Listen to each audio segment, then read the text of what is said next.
I stood there in the hotel lobby watching my own children walk away laughing toward the elevator, without a single glance back.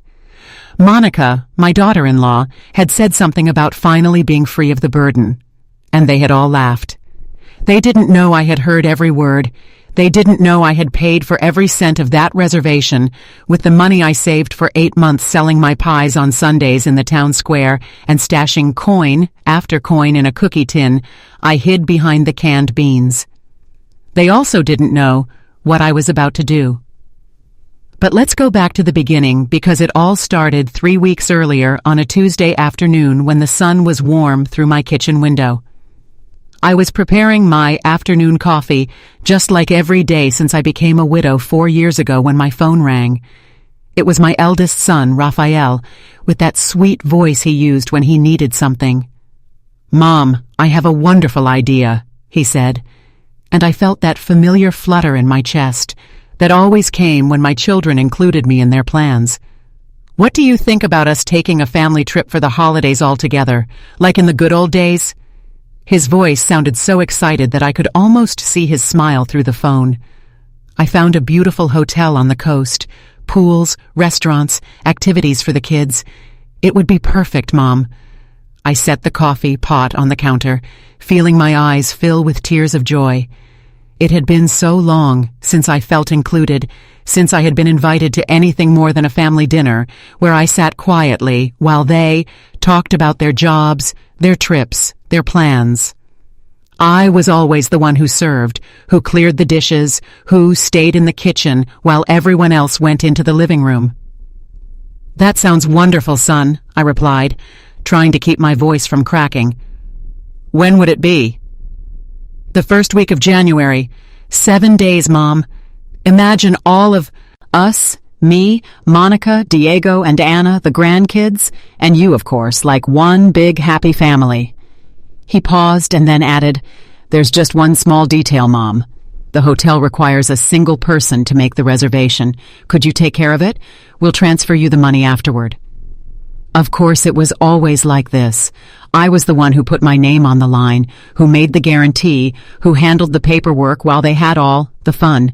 But this time, I didn't mind. It was a chance to do something special for my family, to show them how much I loved them. "Of course, son, you can count on me." That same afternoon, I called the hotel. The receptionist had a kind, professional voice. "Golden Palms, Hotel. How can I help you?" "I'd like to make a reservation for 12 people, I said, feeling my heart race. I had never organized anything so big before. "Perfect, ma'am. For what dates?" "From January 2nd to the 9th. I heard the clicking of her keyboard. "All right, that would be 5 family suites, all inclusive, with access to all activities. The total would be $4,200. I stopped breathing. $4,200. My pension was $800 a month. I had saved $800 selling pies for 8 months. I didn't have enough. "Ma'am, are you there?" Yes. I'm sorry. Can I confirm the reservation and pay later?" "We need a 50% deposit to confirm, ma'am. $2,100. I couldn't sleep that night. I sat in my rocking chair, calculating and recalculating. I had $50 in cash, some savings I had set aside for emergencies, and my wedding ring. The ring my husband had given me 42 years ago, with a small diamond that sparkled when the light hit it. The next day, I went to the downtown jewelry store. Mr. Jenkins, the owner, was an older man who knew my whole family. "Estella, how are you?" "I'm doing well, Mr. Jenkins. I came to ask what you'd give me for this ring." He examined it with his loupe, turning it between his wrinkled fingers. "It's a nice piece, Estella. I can give you $800. I felt as if I had been punched in the stomach. $800 for 42 years of marriage. But I thought about Raphael's smile, about the chance to have my whole family together and happy. It's a deal. With the money from the ring and my savings, I called the hotel that same afternoon and paid the deposit. The reservation was confirmed in my name with my credit card as a guarantee. 5 family suites, 12 people, 7 days, all inclusive. Over the next few weeks, every time I spoke with Rafael or Diego, they asked me about the trip details, but never mentioned the money. "We'll talk about that later," they would say. The important thing is that we're all together. I continued to sell pies on Sundays, doing sewing jobs for my neighbors, saving every dollar I could to cover the final payment. My house became colder because I turned down the heat. I ate less meat and I walked instead of taking the bus, all for that perfect family trip. 3 days before the trip, Rafael called me excitedly. "Mom, you don't know how much we're looking forward to these days. The kids are super excited. Monica already has everything packed. How are the hotel preparations?" "Everything's ready, son. Just the final payment left." "Oh yeah, of course. Well, we'll figure that out when we get there. The important thing is we have fun." The night before the trip, I finished paying for the reservation in full with my credit card. $2,100, my wedding ring, all my savings, plus the debt left on my card. But it was worth it. I was going to have 7 perfect days with my family. I had no idea what I was about to discover. The morning of the trip, I woke up before sunrise. I had packed my suitcase the night before, carefully folding each item, choosing my best dresses, the pearl necklace that was my mother's, and my comfortable walking shoes for the beach. I felt like a child before Christmas. It had been so long since I had something to look forward to with so much excitement. Rafael was supposed to pick me up at 7 o'clock a.m. We had planned to travel all together in 2 cars to the hotel, which was a 3-hour drive away. I put on my light blue dress, the one Diego always said made me look younger, and carefully put on some makeup. I wanted to look good for the family photos we would surely take. At 7:30, Rafael honked from the street. I grabbed my suitcase, locked the door, and walked to the car with a smile I couldn't wipe off my face. In the passenger seat, Monica, my daughter-in-law, was looking at her phone. In the back, my 2 youngest grandkids were playing on a tablet. "Good morning, family," I said as I got into the car, but only the kids replied with a, "Hi, Grandma." Distracted, Monica barely looked up for a second and mumbled something that sounded like a greeting. Rafael started the engine. "Are you ready for a perfect family vacation?" I asked, trying to start a cheerful conversation. "Yes, Mom," Rafael replied, but his voice sounded tired. "Monica, did you text Anna so they can follow us? They've already left. Diego drives like a turtle, so we'll probably get there before them." Monica answered without looking up from her phone. During the drive, I tried to talk several times. I asked them about Rafael's work, about their plans for the hotel, about whether the kids knew how to swim. The answers were monosyllabic sighs and half smiles that quickly faded. Monica kept texting, and every now and then she laughed at something she read on her screen. "Is it very funny?" I asked once, trying to be part of whatever was keeping her so entertained. "It's my friend's group chat," she answered without looking at me. "Things you wouldn't understand." I was quiet after that, staring out the window at the passing fields, the small houses, the trees that were just beginning to change color. I thought about all the pies I had sold to pay for this trip, about the nights I had stayed up sewing to earn a few extra dollars, about my wedding ring, which was now in a jewelry store safe. When we arrived at the hotel, my breath caught in my throat. It was even more beautiful than I had imagined from the photos online. Tall palm trees swayed in the ocean breeze. The gardens were perfectly manicured with flowers of every color. The white facade of the building gleamed under the midday sun. The entrance had water fountains that made a relaxing sound, and I could hear the ocean in the distance. "What a beautiful place!" I exclaimed, feeling my chest swell with happiness. "I can't believe we're here." The kids jumped out of the car, excited, and ran toward the entrance. Rafael and Monica began to take the suitcases out of the trunk. At that moment, the second car arrived with Diego, Anna, and the rest of the family. My 17-year-old granddaughter, Mariana, was the only one who came to hug me. "Grandma, this place is incredible," she said, her eyes shining with excitement. "Did you see the pool? It's huge, and they say they have nightly activities and themed restaurants." I know, honey. It's going to be a wonderful week, I replied, stroking her hair. At least someone shared my enthusiasm. We all went into the lobby, and I headed to the reception desk. It was a spacious and elegant area with marble floors that reflected the light from the crystal lamps, white leather sofas, and tropical plants in huge pots. The air smelled of fresh flowers and ocean breeze. "Good morning," I said to the receptionist, a young woman with a kind smile. "I have a reservation under the name Estella Williams." She typed on her computer and smiled. "Of course, Mrs. Williams. We were expecting you. 5 family suites, 7 nights, all inclusive for 12 people. Everything is in order." While she was preparing the keys and explaining the hotel services, I heard my sons talking quietly behind me. 5 suites, I heard Diego whisper to Raphael. "I thought you said it would be simpler." "Mom organized everything," Raphael replied. "We'll figure out how to split the costs later." The receptionist handed me the keys on elegant keychains shaped like a palm tree. "The suites are on the 3rd floor, all with an ocean view. Breakfast is served from 6 o'clock to 10 o'clock a.m. in the main restaurant.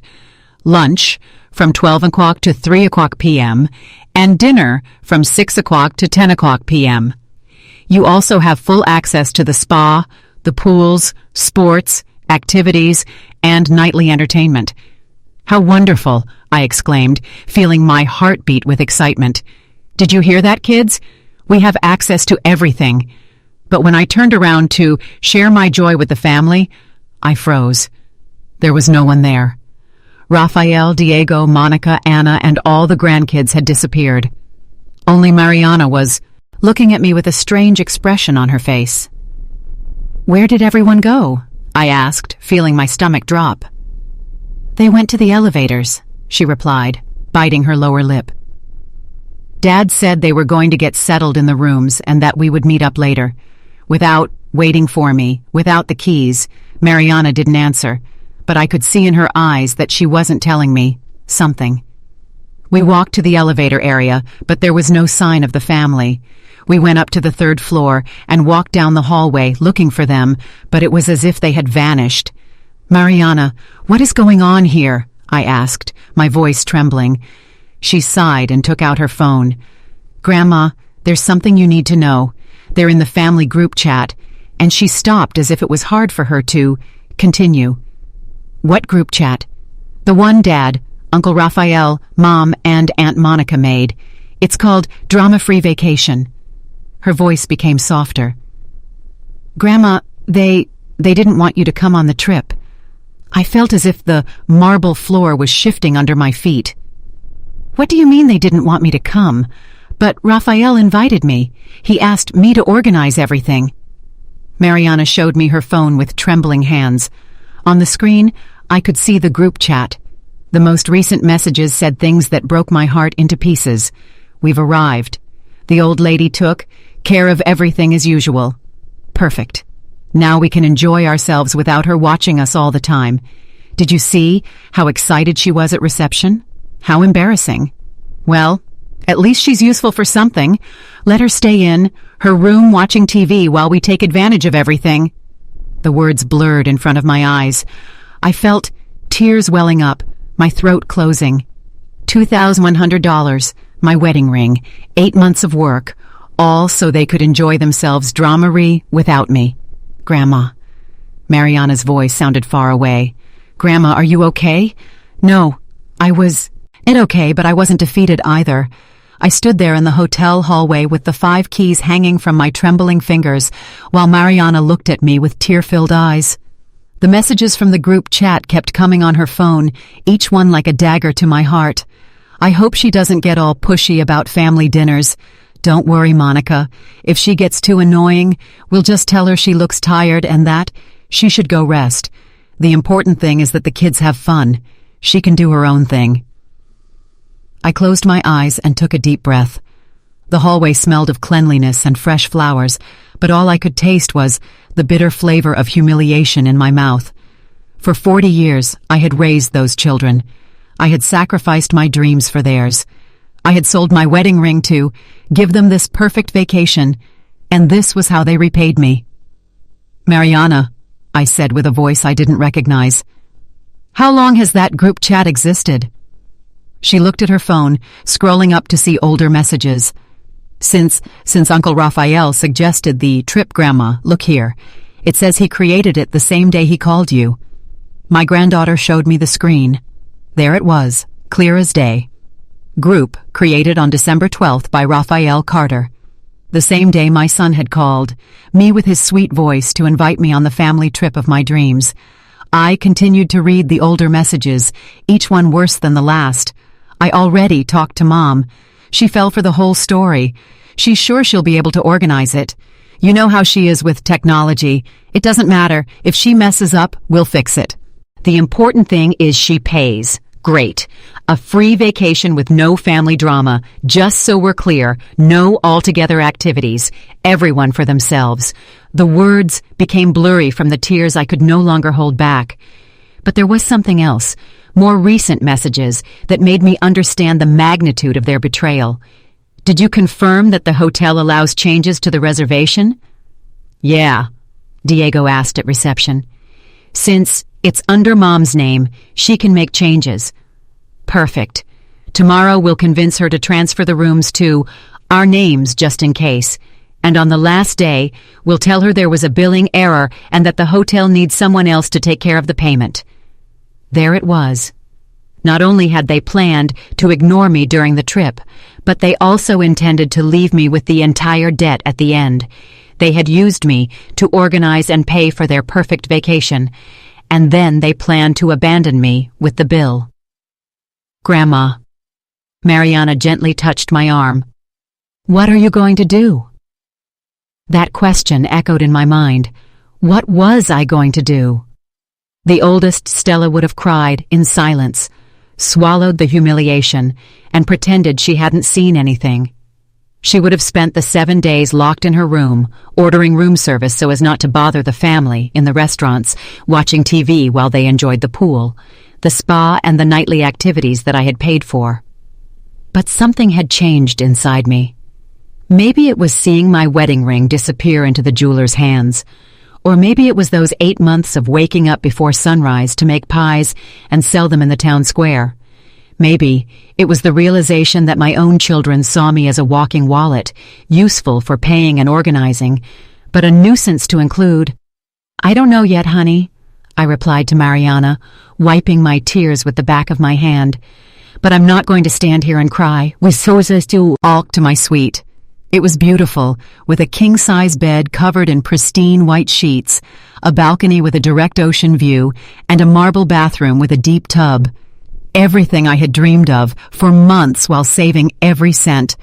But now it felt empty, like a stage set for a play where I was just the financier, not the star.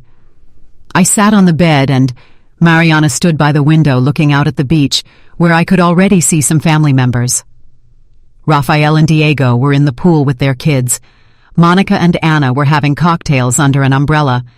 They were all laughing and enjoying themselves as if nothing had happened. "You know what hurts the most?" I said to Mariana. "It's not the money or even the fact that they lied to me. It's that I thought we were finally going to be a real family, that we were going to make beautiful memories together."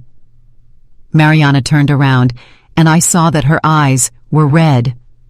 "Grandma, I tried to tell them it was wrong.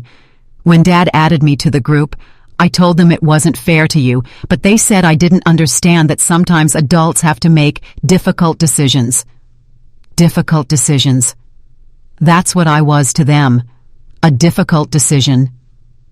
At that moment, my phone rang. It was a message from Raphael. "Mom, we've settled in. We're going to have lunch at the beach restaurant. If you want, you can order room service. See you at dinner." Liars. I knew perfectly well they had planned to have lunch without me, but this time, instead of feeling hurt, I smiled. "Tell your dad thank you very much, but I have other plans." And I wasn't lying. I did have other plans. Plans that were taking shape in my mind with a clarity that surprised me.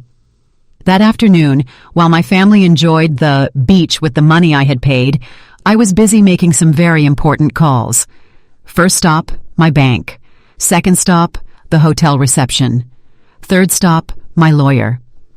Because if my children thought they were going to play games with me, they were very wrong. The game had just begun, and this time I had all the cards. That afternoon, while my family had fun on the beach, believing they had found the perfect formula for a free vacation, I was in my room executing my own plan. I had learned over 65 years that patience is the most powerful weapon a woman can have, especially when she is underestimated. My first call was to the bank. After navigating a maze of automated options and waiting for 20 minutes, I finally managed to speak with a human representative. National Bank, this is Carmen speaking. How can I help you? Good morning, Carmen. My name is Estella Williams. I need to report a possible fraud attempt on my credit card. Of course, Mrs. Williams. Can you provide me with your card number and date of birth to verify your identity? After confirming my information, I explained the situation, choosing every word carefully. Carmen, I have reason to believe that a family member is going to try to dispute legitimate charges that I made on my card, specifically a hotel reservation for $4,200 that I personally authorized and paid for. I understand your concern, Mrs. Williams. Do you have any evidence of this potential fraudulent dispute? Yes, I have all the reservation documents, payment confirmations, and witnesses who can corroborate that I authorized all the expenses. Furthermore, my granddaughter heard my son on the phone today talking about disputing these charges. Carmen made a note of everything and explained the procedure. I'm going to place a protection note on your account, Mrs. Williams. If anyone tries to dispute these charges, an automatic investigation will be triggered, which will require substantial evidence of actual fraud. And in the meantime, the charges will remain valid until proven otherwise. I'm also going to email you a form to document everything related to this potential family fraud attempt. After hanging up with the bank, I felt as though I had won the first battle of a war that had just begun, but I needed more ammunition. My second call was to the hotel reception. Good afternoon. Could I please speak with the manager? 5 minutes later, a man with a kind voice introduced himself. Mrs. Williams, I'm Miguel Anderson, the hotel manager. The receptionist tells me you wanted to speak with me. Yes, Mr. Anderson. I have a delicate family situation, and I need to make sure certain information is officially registered. I explained that I had paid for the full reservation as a surprise for my family, but had discovered they planned to dispute the charges fraudulently. I understand perfectly, Mrs. Williams. Unfortunately, this is not the first time we've seen these family situations. What would you like us to do?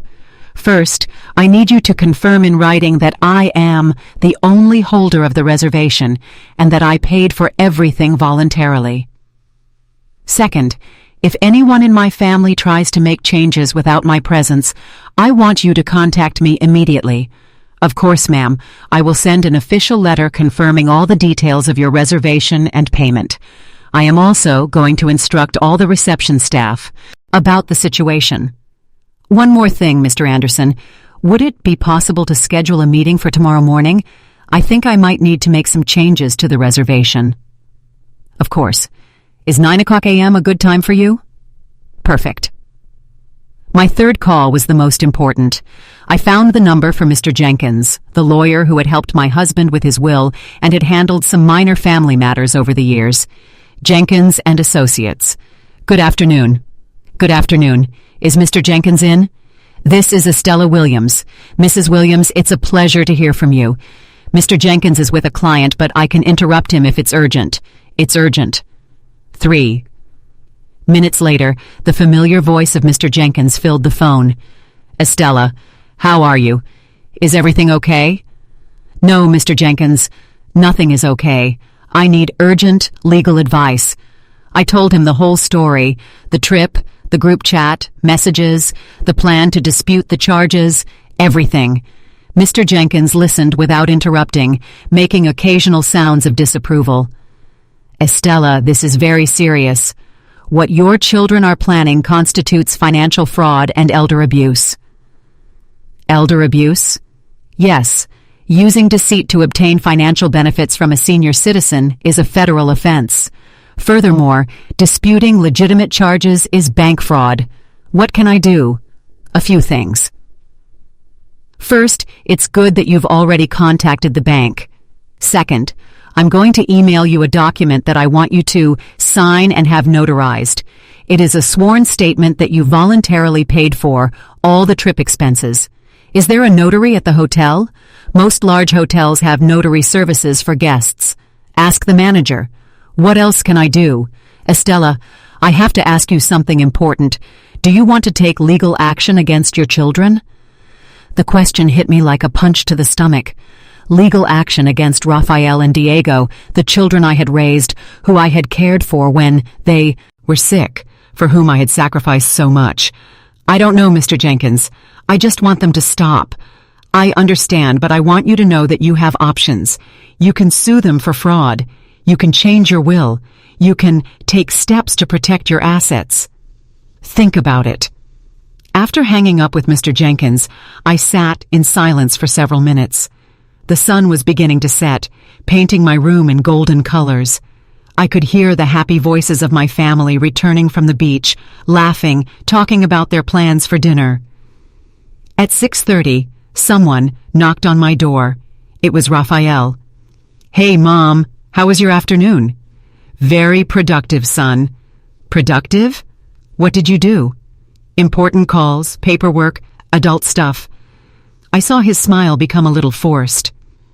Mom, speaking of paperwork, Diego and I were thinking that maybe it would be easier if we handled some of the hotel details, so you don't have to worry about anything.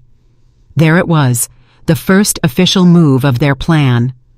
What kind of details? Well, the keys to the other rooms, for example, just in case there's an emergency and we need access. What kind of emergency would require you to have access to rooms that aren't yours? Rafael seemed taken aback by the direct question. I don't know, Mom. We just thought it would be more practical. Rafael, I said, in the calmest voice I could muster. I'm 65 years old, not 95. I can handle the keys to the rooms just fine. Of course, Mom. I didn't mean you couldn't. I just thought that... What did you think exactly? I watched him get nervous, searching for the right words to manipulate the situation without sounding too obvious. Nothing, Mom. Forget it. Are you coming to dinner? Of course. It's my money paying for that dinner, isn't it? The question caught him by surprise. Your money? Whose money else would it be, Rafael? No, of course you're right. We'll split everything at the end of the trip like we talked about. When did we talk about that exactly? Did we ever agree that this would be a shared expense? Mom, I don't understand why you're asking these questions. I got up and walked to the door. Let's go to dinner, son. I'm hungry. As we walked to the elevator, I could feel his confusion. His plan required me to be predictable, manageable, to act as I always had. But I was no longer the same woman who had arrived at the hotel 2 days ago. During dinner, I watched my family with new eyes. I saw how each of them enjoyed the food I had paid for, the expensive drinks they ordered without a second thought, the multiple desserts they got on a whim. I saw how they talked about their plans for the next day as if I weren't there, as if my presence were optional. But I also saw something else. I saw Mariana watching, me with worried eyes, understanding that something had changed in me. I saw my younger grandkids genuinely enjoying the trip, knowing nothing about the adults' betrayals, and I realized something important. Not everyone at that table had betrayed me. That night, after everyone had gone to their rooms, Mariana came to see me as we had agreed. Grandma, what is going on? Dad seemed really weird during dinner. He seemed weird because his plan isn't working out as he expected. I told her about my calls that day, about the measures I had taken to protect myself, about the meeting I had scheduled with the hotel manager in the morning. Are you going to cancel the trip? She asked, her eyes wide. No, honey. I'm going to do something much better. What? I said, mild. And for the first time in days, it was a genuine, not a forced smile. I'm going to give them exactly what they deserve. At 5:00 a.m., I was already awake, not because I had set an alarm, but because my body had developed the habit of waking up early during those months of selling pies. But this time, instead of feeling the familiar weight of exhaustion and obligation, I felt a strange sense of energy I hadn't felt in years. Today was the day everything would change. I took a shower calmly, put on my best outfit, the navy blue suit I had bought for my husband's funeral, but had never had an opportunity to wear on an important occasion, and went down to the restaurant. It was 6:30, and the place was almost empty. Perfect. I needed quiet to review my notes one more time. As I sipped my coffee and looked over the documents Mr. Jenkins had emailed me early in the morning, I saw Miguel Anderson, the hotel manager, come in. He was a man in his 40s, elegant with that warm professionalism that characterizes people who truly understand service. "Mrs. Williams, good morning. Did you sleep well?" "Very well, thank you. Could we move our meeting up? There are a few things I would like to discuss before my family wakes up." "Of course. Would you prefer to go to my office?" "Yes, that would be perfect." His office was elegant but cozy with a view of the hotel garden. It had diplomas on the walls, photos of special events, and a coffee pot, which he immediately offered me a cup from. "Mrs. Williams, last night I reviewed your case with my legal team. We want to make sure we completely understand the situation." "Your legal team?" "Yes. Cases like yours, while unfortunately not rare, require us to follow certain protocols to protect both the guest and the hotel." Miguel opened a folder on his desk. "Allow me to confirm. You paid for the full reservation of $4,200 with your own credit card without coercion as a surprise for your family. Is that correct?" "Completely correct. And you have evidence that some members of your family plan to dispute these charges fraudulently?" "Yes. My granddaughter heard my son coordinating with the bank." "I understand. I have 2 documents here that I would like you to review." The first document was an official statement from the hotel confirming all the details of my reservation and payment. The second was more interesting, an addendum to the contract that gave me exclusive authority over any aspect of the stay. "What exactly does this mean?" I asked, pointing to the second document. "It means that you, as the person who paid and the holder of the reservation, have absolute control. You can decide who stays and who leaves. You can modify services, and you can even cancel specific rooms if you wish." I felt my heart quicken. "I can cancel specific rooms. Absolutely. There are 5 suites reserved under your name. You can keep all 5, or you can cancel 1, 2, 3, or even 4 of them if you wish. And the people in those rooms would have to find alternative accommodation or leave the hotel." The idea began to take shape in my mind with crystal clear clarity. "Miguel, what's the checkout time?" "Normally at 12 noon, but we can be flexible depending on the circumstances. And if someone needs to leave before that time, is that also possible?" "Yes." "Are you considering making changes to the reservation?" I was silent for a moment, looking out, the window at the gardens where the groundskeepers had already started working. It was early, but the day, said to be beautiful, sunny, and perfect for the beach. The kind of day my family had planned to enjoy entirely, at my expense. "Miguel, I want to make some changes, but I need them to be executed exactly as I'm about to explain. Of course, I'm all ears. I want to cancel 4 of the 5 suites." Miguel raised his eyebrows slightly, but maintained his professional expression. "Which one specifically?" I took out my notebook where I had written down the room numbers. Suites 301, 302, 304, and 305. "I want to keep only 303, which is mine." "Understood. And when do you want these cancellations to be effective?" "Today, but not immediately. First, I want you to block access to those rooms at 10:00 a.m. Their key cards will stop working. And then, at 11:00 a.m., I want hotel staff to go to those suites to inform the guests that they must vacate the rooms before noon due to changes in the reservation." Miguel took notes as I spoke, not judging, and completely professional. Are there any specific instructions I should give to the staff? Yes, they should explain that the reservation holder, which is me, decided to modify the stay, that it is not the hotel's fault, but a personal decision of the person who paid for the reservation. And if they ask where they can find me to speak with me, you can tell them that I'm available in Suite 303, but only if they come to speak civilly. If there are shouts, threats, or disrespect toward the hotel staff, you have instructions to contact security. Miguel finished writing and looked at me with a mix of admiration and curiosity. Mrs. Williams, may I ask what led you to this decision? Miguel, do you have a family? Yes, a wife and 2 young children. Do you love them? Of course. Would you do anything for them? Without a doubt. And what if they betrayed you? What if you found out they were using you? That they were embarrassed by you? That they planned to scam you? Miguel was silent for a moment. I think I understand. For 40 years I raised my children. I fed them, clothed them, and cared for them when they were sick. I worked to give them an education. I sacrificed my dreams for theirs. And now, when I thought we could finally enjoy some time together as a family, I discover that they see me as a useful nuisance for paying bills. I'm so sorry, Mrs. Williams. Don't apologize, Miguel. This isn't sadness. This is liberation. I signed all the necessary documents, including the sworn statement that Mr. Jenkins had prepared. Miguel called a notary from the hotel who arrived in 10 minutes to make everything official.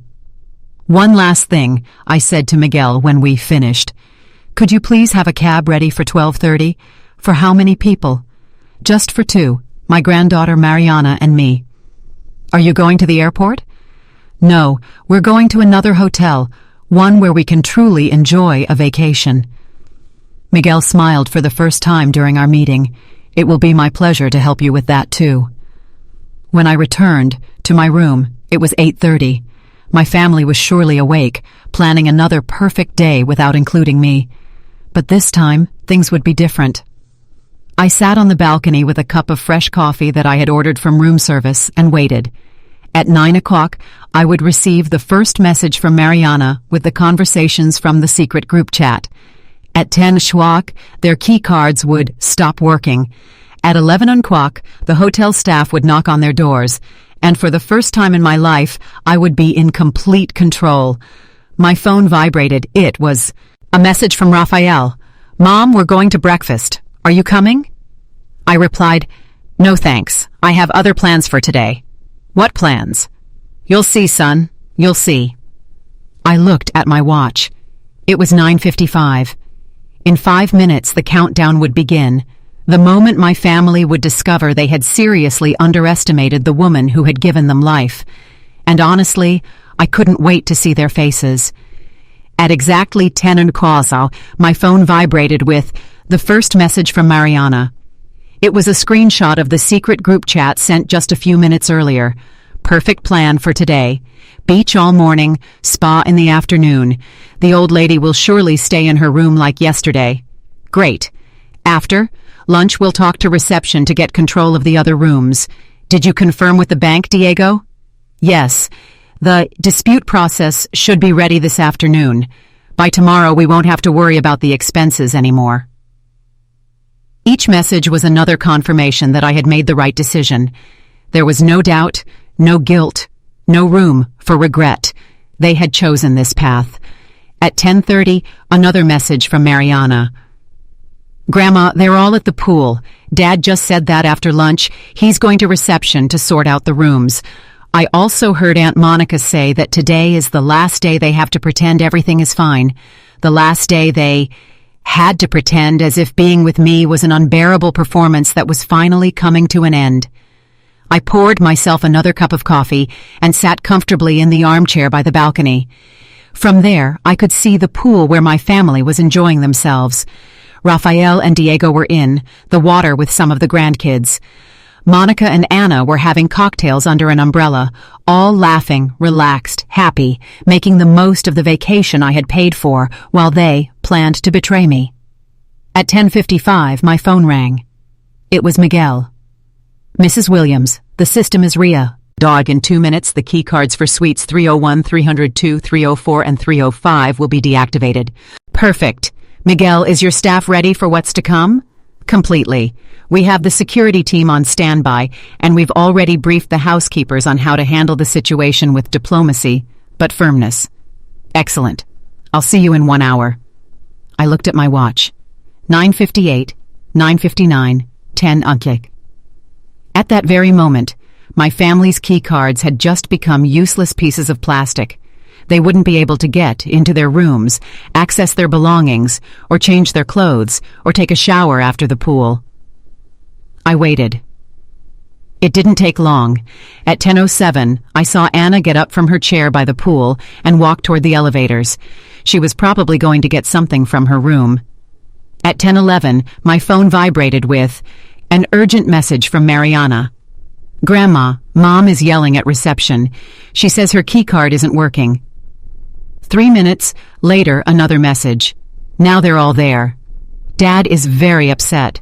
The receptionist is explaining something to them, but I can't hear well from here." At 10:20, Raphael called me. His voice was tense, controlled, but I could hear the panic underneath. "Mom, there's a problem with the rooms. The keycards aren't working. Could you come down to reception to help us fix it?" "What kind of problem? We don't know. The receptionist says there's a change in the reservation, but that's impossible because no one has changed anything." "How strange," I replied with the most innocent voice I could muster. "Are you sure you haven't changed anything?" "Of course not, Mom. Could you come? We need to sort this out quickly because the kids want to go back to the rooms. I'm a little busy right now, son, but don't worry. I'm sure it will be sorted out soon." Busy with what? Important things. I hung up before he could respond. At 10:45, Mariana sent me another message. "Grandma, the hotel manager is talking to Dad and Uncle Raphael. They look very worried. Aunt Monica is arguing with a receptionist." At 10:58, my phone rang again. This time, it was Diego. "Mom, we need you to come to reception now.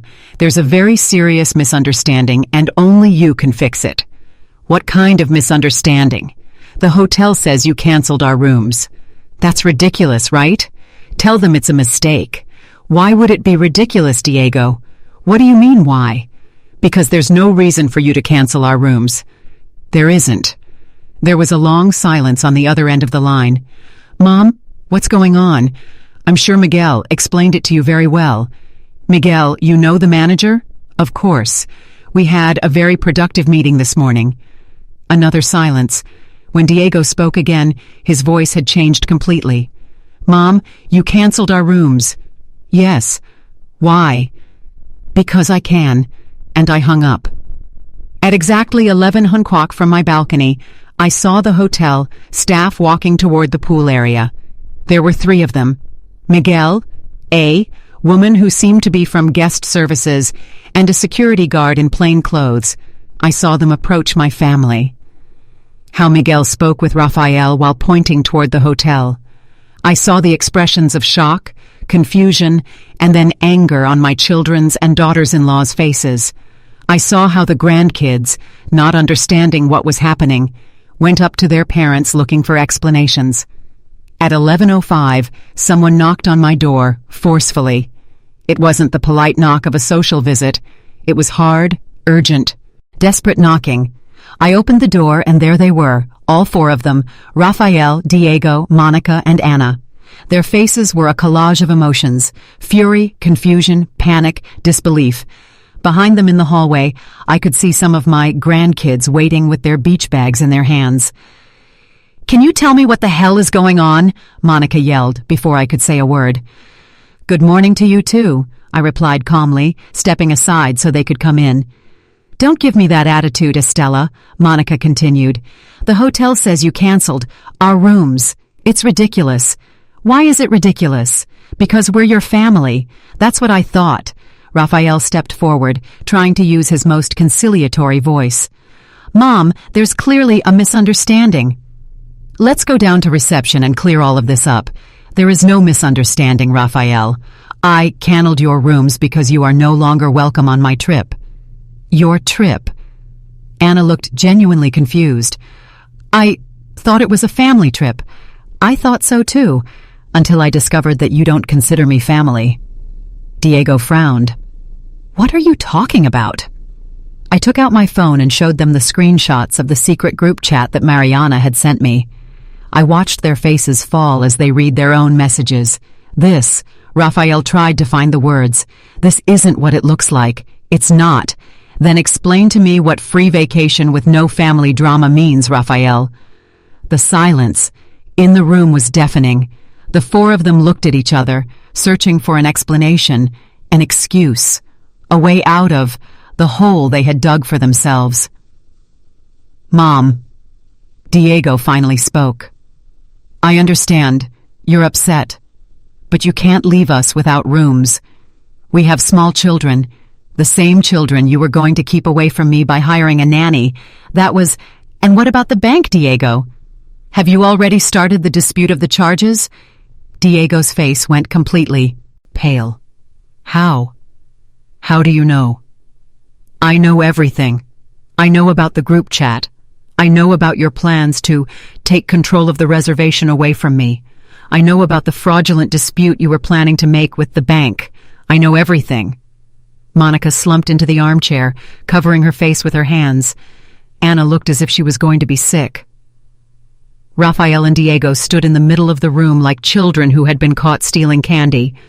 So, I said in a voice that sounded strangely calm, even to me, here are your options.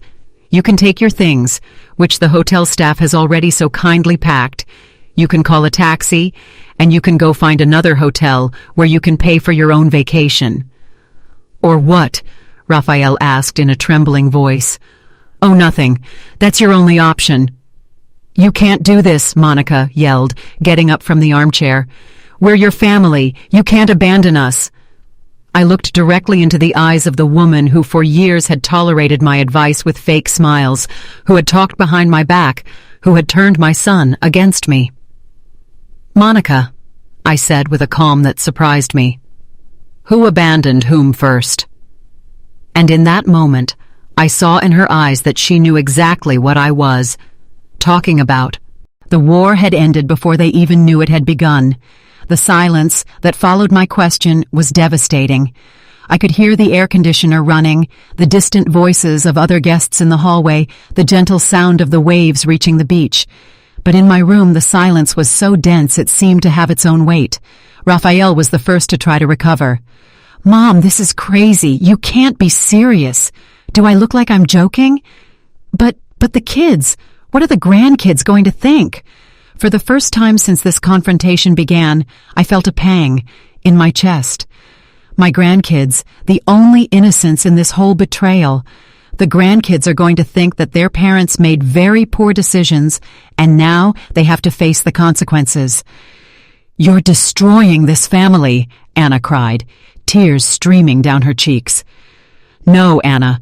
This family destroyed itself when you decided that I was an obstacle instead of a valuable member. Diego came toward me with his hands out in a pleading gesture. Mom, please, I know we made mistakes, but we can fix it. We can talk now. You want to talk after months of planning this deception? It wasn't months, Raphael murmured. No, the group chat was created the same day. You invited me on the trip, Raphael. The same day. I watched him collapse, internally. There was no way to deny the evidence anymore. Okay, Monica said, standing up with an expression of fury she no longer tried to hide. You want to be the martyr? You want to have your dramatic moment? Fine, but don't expect us to come running back when you feel lonely again. Her words were designed to hurt me, to make me reconsider, to trigger that part of me that had always been afraid of being alone. Monica, I said, walking to the door and opening it. I would rather be alone than be accompanied by people who despise me.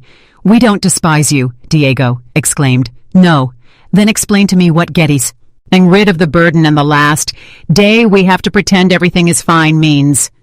Diego opened his mouth to reply, but no sound came out. At that moment, Mariana appeared in the doorway. She had been waiting in the hallway with the other grandkids, but she looked clearly distressed. "What's going on?" she asked in a small voice. "The kids don't understand why we have to leave." My heart broke a little more. This girl, my granddaughter, who had shown me the messages, who had been my ally in this discovery, now she would have to leave too. "Mariana," I said softly, "come here." She came closer, and I took her hands. "Honey, your parents and I have very serious differences. They are going to have to leave the hotel." "But why, Grandma?" I looked at Diego, her father, wondering if he would finally have the courage to tell his own daughter the truth. "Why?" Diego said in a broken voice. "Dad made some very big mistakes." Mariana looked at her father. Then she looked at me. And in her eyes, I saw a comprehension that went beyond her 17 years. "Does it have to do with the group chat?" Everyone froze. Anna turned to her daughter with a panicked expression. "What do you know about that?" "I know everything, Mom. I know what you've been saying about Grandma. I know you never wanted her to come on the trip. I know you only used her so she would pay for everything." The silence that followed was different. It was no longer tense with denial. It was heavy with the shame of recognition. "Mariana," Anna tried to explain, "things aren't as simple as, yes, they are." Mariana pulled her hands from mine and turned to her parents. "So, it's not true that you created a group chat without Grandma to make fun of her. It's not true that you planned to dispute the bank charges so you wouldn't have to pay for anything. It's not true that you hired a nanny so we wouldn't have to spend time with her." Each question was like a slap in the face. I watched my children and daughters-in-law physically shrink under the weight of the words from a teenager who had seen right through their lies. "You hurt the only person who has always been there for us," Mariana continued with tears in her eyes, but a firm voice. "Grandma sold her wedding ring to pay for this trip." "Did you know that she sold Grandpa's ring?" Raphael slumped into a chair as if his legs could no longer support him. "You sold your ring?" Diego looked sick. "We didn't know." Raphael said, "Because you never asked. You assumed I had infinite money for your whims." Monica, who had been quiet during Mariana's speech, finally spoke. "Fine, we'll leave, but this isn't over." "Is that a threat? It's a promise. You can't treat your family like this and expect there to be no consequences." "Monica," I said, walking toward her until we were face to face, "I didn't treat my family badly. My family treated me badly. What's happening now are the consequences of your actions, not mine." Raphael got up from the chair. "Mom, please, can we fix this? Can you what, Raphael?" "Erase the messages you wrote. Cancel the fraudulent dispute you started. Give back the respect you took from me. We can apologize." "Were you apologizing because you got caught, or are you actually sorry?" Raphael couldn't answer. "Exactly." At that moment, Miguel gently knocked on the open door. "Excuse the interruption, Mrs. Williams. The taxi is ready for the family." He looked toward my children. "Your belongings are in the lobby. The hotel can help you find alternative accommodation if you need it." "Thank you, Miguel." "Taxi?" Anna asked. "Are you leaving too?" "Yes. Mariana and I are going to another hotel where we can truly enjoy the vacation I deserve." "Mariana is going with you?" Diego looked genuinely surprised. I looked at my granddaughter, who nodded firmly. "Mariana is the only person in this family who treated me with respect and honesty. She's the only one who deserves to share this vacation with me. You can't take our daughter," Anna yelled. "I'm not taking her. She's choosing to come with me, Mariana." Diego spoke directly to his daughter. "You can't do this. We're your family, Dad." Mariana looked at him with an expression that mixed love and disappointment. "Grandma is also our family, and you betrayed her. I can't be a part of that. It's only for a few days, I added. After that, she can decide if she wants to go back with you or not.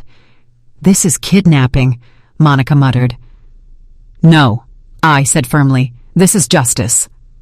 Raphael came up to me one last time. Mom, if we leave like this, things will never be the same between us. Raphael. I placed my hand on his shoulder, and for a moment, I saw the little boy he had been before he became the man who had chosen to betray me. Things were already never the same. You made sure of that. I picked up my suitcase, which I had packed that morning after my meeting with Miguel. Mariana already had hers ready. Where are you going? Diego asked in a defeated voice. To a place where I can be a grandmother without having to apologize for existing. We walked toward the door. In the hallway, the other grandkids were waiting, confused and sad, not fully understanding what was happening, but knowing that something important had been broken. I knelt in front of them. I love you all very much, I said, and this isn't your fault. Someday when you're older, you'll understand why Grandma had to do this. Thomas, the little 8-year-old, hugged me tightly. We're not going to build sandcastles anymore. Someday we'll build the most beautiful sandcastles in the world, I promised him, when your parents remember how to treat the people they love. Mariana and I walked to the elevator. As the doors closed, I could see my family in the hallway. My sons defeated, my daughters-in-law furious, my grandkids confused. In the lobby, Miguel was waiting with our taxi. Mrs. Williams, he said as the driver loaded our suitcases, it has been an honor to meet you.